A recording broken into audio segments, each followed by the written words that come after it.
atong takna sa kautuhon natay pagabuhaton nga bypass operation sa takna nga alas 12 sa adto sa location nga sa Purok City sa may landahan.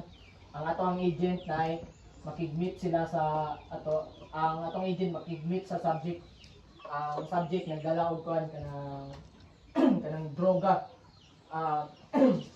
Mo ni atong plano. Atong kanon i-secure nga madakop jud nato ni atong subject. Mo ni nawong sa atong subject oh. Dara. Mo ni nawong sa atong subject. Dapat maila mo aron sa pagdakop ani. Mo ni siya. Meanwhile, Hello, boss. Ikaw na nga makuha sa bag? Oh, ako makuha boss. Sige, boss. Magkita ta. Kasama ka dapat mo. Kita boss. Nalandahan. Ano nang landahan boss? Purok City. Kita ta exactly 12 hours. Sige boss, magkita na niya boss. Oh, sige, boss. Ayaw kalit, ha? Sige boss, magkita na niya boss kay wala ko. Ayaw kalit ha? Oh, sige. a few moments later.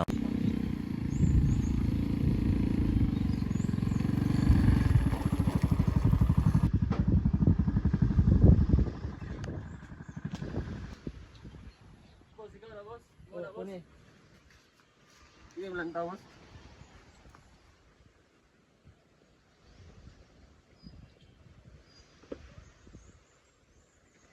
Taga na good si boss. Good si boss. Positive. Dili ka boss, dili boss. Positive. Dapa. Unsa may sir? Ay, nasa reklamo Yes, reklamo na. Ayaw Sure. Unsa may sir? Ikaw giaresto na mo sa paglabag sa Republic Act 9165 o mas gitawag nga Dangerous Drug Act of 2002. Ikaw na nay katungod nga magpakahilom. Ang tanan nimong istorya pwede gamiton laban batok kanimo. Ikaw na katungod nga mukuha og abogado. Kung dili ka maka-afford, ang gobyerno maghahatag kanimo. One eternity later. Is now in session. We are here to hear the probation application of Mr. Jules Ricaborda, aka Elliot. Please present your case. Your Honor, my client was arrested in a bypass operation but was only acting as a middleman. He has no prior criminal record and is a first-time offender.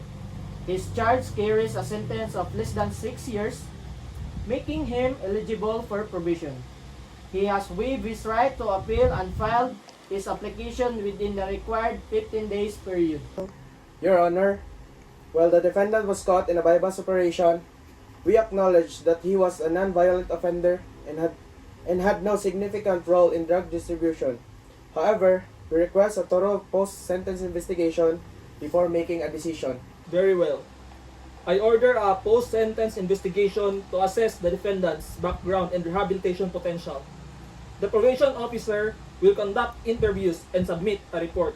So ordered. Court adjourned.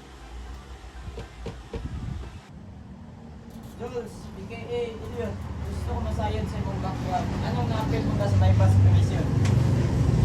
Kasol, sir, wala gid ko sabot sa kahinong ganon sa akong irat.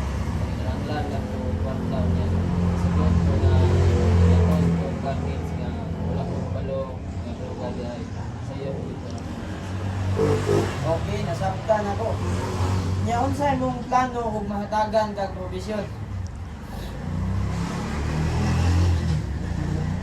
Gusto ko mo mag-eskwela og vocational course o mangita o tarong nga trabaho aron makatabang sa akong pamilya. Mr. Jules, aka Elliot, nakadawat ka og ikaduhang higayon. Kung masunod nimo ang tanang kondisyon, mahuman nimo ang probisyon ug mabalik sa normal ang nga kinabuhi apan kung imong supako ng kondisyon labi na kung mobalik ka sa illegal nga droga, imong silot ipadayon ug mapriso ka.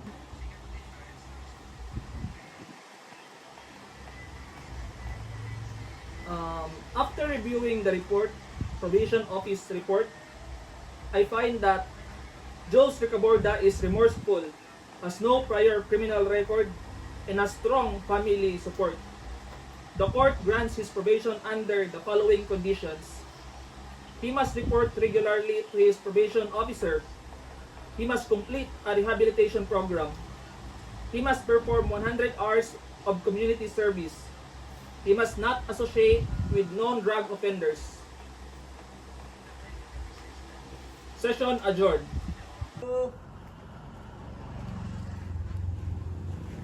Uy, sir, Uy, Jules, kamusta naman ka?